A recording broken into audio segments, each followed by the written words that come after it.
Next, we're going to look at the concept of message integrity, where the goal is not to protect confidentiality of the message, but rather just to protect integrity of the message.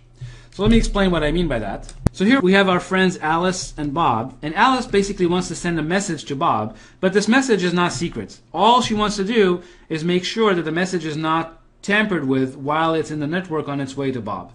So you can think of, for example, an executable on disk. There might be nothing secret about the executable on disk, but still we want to make sure that nobody changes that executable.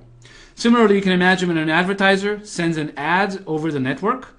There's nothing secret about the ad. It's fine if the ad is stolen.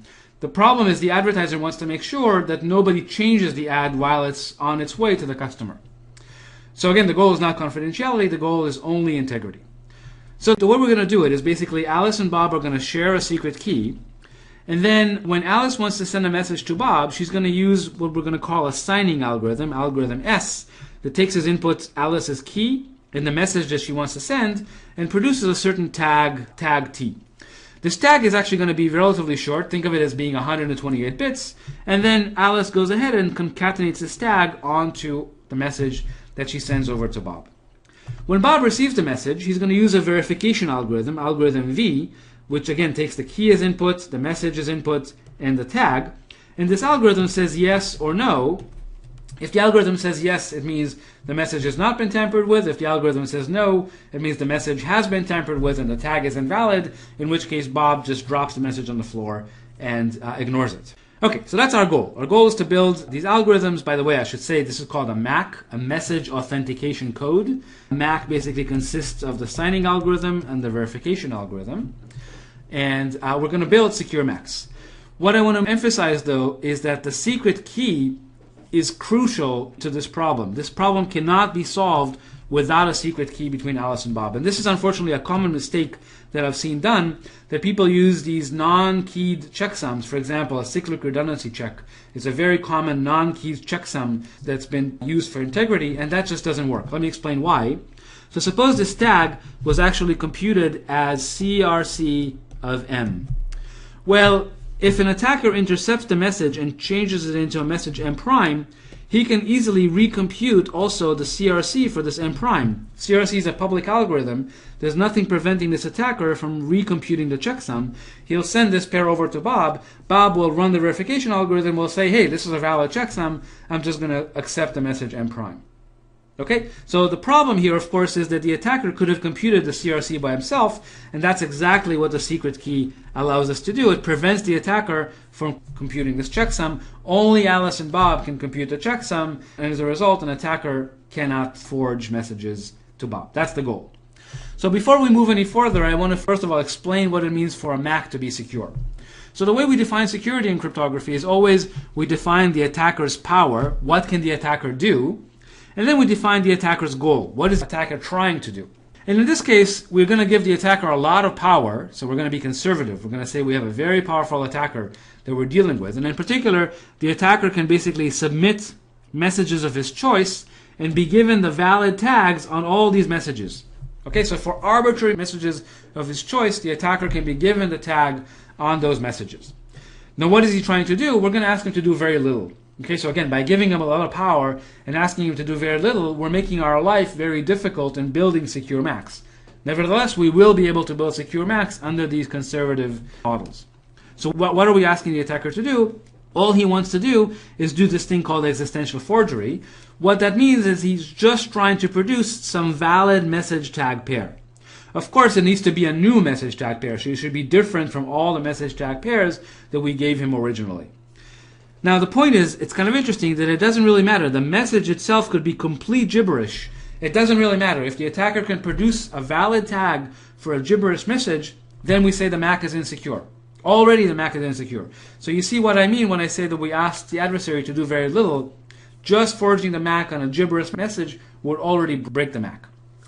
So a MAC is secure if the attacker, even though he has seen all these tags on all these messages of his choice, still cannot produce the tag on some new message. So I claim that we already have a MAC. We've already seen one MAC. In particular, any secure PRF gives a MAC. Let's see how. Well, basically, when I want to sign a message M, what I'll do is I'll just apply the PRF to this message. And only Alice and Bob, who have the secret key K, can actually compute this function. An attacker who doesn't have the secret key K can't compute the function.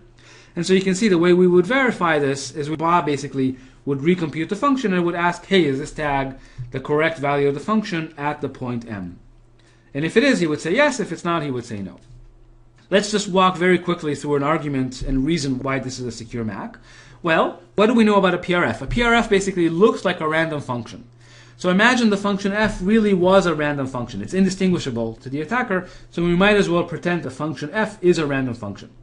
So what are we giving the attacker? We're giving the attacker basically f of m1, here f is a truly random function, up to f of mq. So that's what the attacker gets. He gets to choose m1 to mq, and he gets to see these values. But of course, because f is a random function, these are just truly random values, as far as the attacker is concerned. And now what is he supposed to do? He's supposed to output a forgery and the value of the MAC at this forgery. Okay, well, how is he supposed to guess the value of a truly random function at a point M? Imagine this function outputs 128-bit values. So the attacker has never seen the value of the function at the point M, and since it's a truly random function, he has no way of guessing what it is, guessing correctly what it is. He'll succeed with probability at most 1 over 2 to the 128. And that's why this is secure. Basically, the forgery probability is at most 2 to the 128 if we were using a truly random function. But because we're using a pseudo-random function, which is indistinguishable from a truly random function, our MAC here that we just constructed is also secure. So interestingly, what this says, remember, we already had PRFs. We said AES and triple DES are PRFs. AES had a block size of 128 bits, 128-bit block, which means that AES directly gives us 128 bits MAC, 128, namely a MAC for messages that are 128 bits. And really the whole problem we're looking at now is, given a MAC for 128-bit messages, can we build a MAC for longer messages, for much larger messages that could potentially be gigabytes long? The funny way of talking about this question is we have a small MAC, namely a MAC just for 128-bit messages, and we're trying to build a big MAC out of it. MAC for big messages. This is kind of the McDonald's problem. Okay, so the first construction we're going to look at is called encrypted CBC. So you guys are already experts in the cipher block chaining encryption mode. Now we're going to see that CBC can also be used for integrity. So what do? We take the message we want to compute a MAC for, we want to provide integrity for. We break it up into blocks as usual. Each block is as big as the underlying PRP block. And then we can have this CBC chain, except you notice we don't output the intermediate values. We kind of run through CBC, but we never output the intermediate values. Okay, finally we get the final output of CBC, and then we have to do one more encryption for a very technical reason. We have to do one more encryption, and this is using a different key. You notice this is using key K1, whereas these guys were using key K. So overall, the key for this MAC is the pair K, K1, and this is the final tag that's actually output. You can see if we're using AES, the tag would be 128 bits long. Okay, very simple construction. Again, the message could be gigabytes long, but we get a 128-bit tag out of this at the end. Okay, the second construction, actually I should say, so this is actually one construction. You notice it's a sequential construction, and it's actually a very popular mechanism. This is frequently standardized. It's used by the banking industry, and so on. The second construction is called HMAC. It's a hash-based MAC. It's based not on a PRP directly, but rather it's based on a hash function. And it turns out these hash functions themselves could be built from things that look like block ciphers. But we're not going to go there. So let me explain what a hash function is. A hash function basically takes a very long input, could be as long as we want, gigabytes long, and it hashes it down. Yes, so the hash function itself, you can kind of think of it as a big compression function. It hashes it down to this very small tag.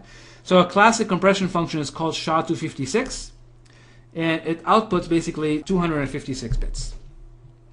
Now I should say that a standard requirement for a hash function is that it be collision resistant. So we're going to see this actually a little bit later on.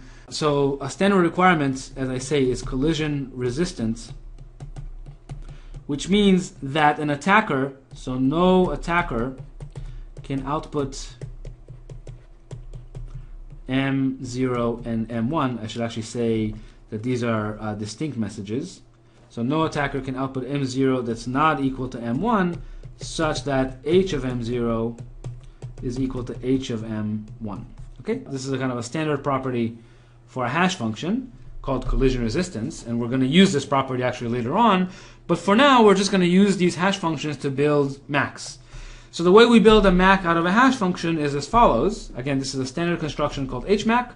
Basically, we take our key and we XOR it with a fixed value. The standard basically contains a fixed value, and then we hash the concatenation of this key with the XOR pad with the message M. So you notice the message M could take a million blocks, the pad only takes one block.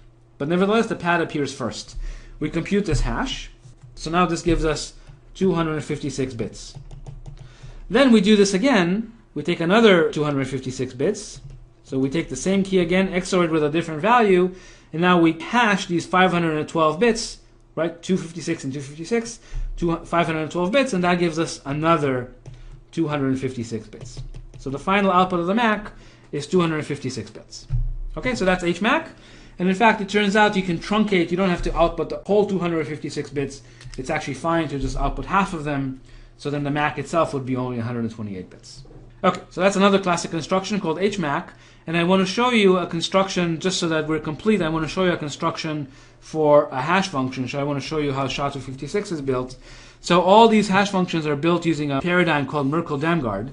And the paradigm basically works as follows. You take your message that you want to hash, could be gigabytes long. Again, you break it up into blocks. Here, the blocks, by the way, are bigger than block cipher blocks. For SHA-256, the blocks are actually 512 bits each. And it turns out, for technical reasons, again, that I'm not going to explain here, it turns out you have to do something slightly different in the last block that I'm actually not going to mention. And then essentially what you do is you use this small compression function. So you kind of use these functions that take a particular value from before, and they take the message block, and then they output a value for the next round. And they do this again and again and again, and finally the final output is the output of the hash function. Okay, so basically this is how SHA-256 works, and generally this is how cryptographic hash functions work. And there's a nice theorem that says that if the little function h is collision resistant, then so is the big function h. Okay, so that says that in fact this is a nice way to build collision resistant functions, because we only have to worry about constructing small collision resistant hash functions, and automatically we get big collision resistant hash functions out of them. That's how these hash functions work. And then the second theorem says, I'm going to put it in quotes because it's not exactly how it's stated, but it's close enough, that basically says that if h in fact is a PRF, if we treat h as a PRF, then in fact HMAC is also a PRF, and therefore it's also a MAC.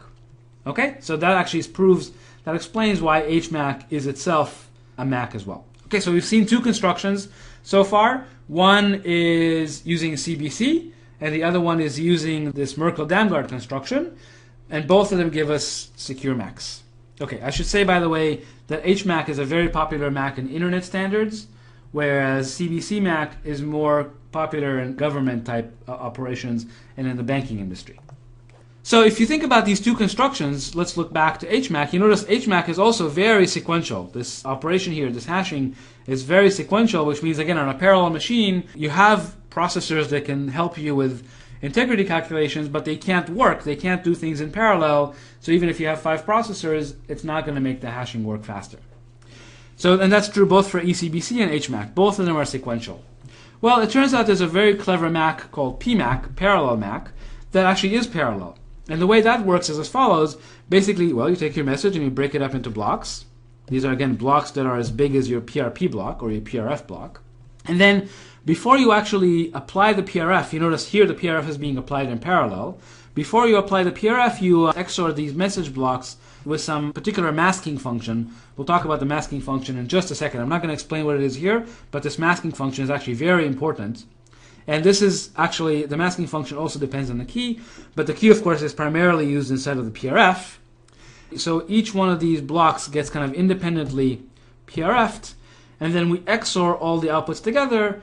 Turns out we have to apply the PRF one more time using an independent key K1, just like in CBC, and that gives us the final value. Okay, so we can even do parallel MACs. Even that can be proven to be secure if F is in fact a secure PRF. So here's a puzzle for you. Here you have the PMAC construction kind of shrunk down a little bit. And here's a puzzle for you. Suppose that this masking function p was actually not used. In other words, suppose that the masking function p was always set to 0. Okay, so it's basically not there. Pretend like it's not there. Would this MAC be a secure MAC? Would PMAC be a secure MAC? So I hope everybody said no, and the reason no is because unless we actually have some sort of a masking function, the order of the plaintext blocks is sort of irrelevant to the computation of the MAC. In particular, the MAC for the message M0, M1 would be identical to the MAC for the message M1, M0, which means that the attacker could ask for the MAC on this message, and then he would obtain the tag on this message. And as a result, PMAC would not be existentially unforgeable, because by asking for the MAC on one message, we obtain the MAC on another message. Okay, so what the masking function does, what this p function does, is basically ensure order, preserve order, so that it's not possible to reorder these message blocks. But again, there's actually a rigorous proof that shows that if f is a PRF, then PMAC is in fact also a PRF and is therefore a secure MAC. Okay, so as I said, why are these MACs secure? Well, that we cover in the crypto course, so please take the crypto course if you want to see why these constructions are secure. And similarly, why did we need this last step in ECBC? If we go back to ECBC, you notice we had this one extra encryption step at the end. Why did we do that? What's wrong with just using the direct output of CBC as the tag?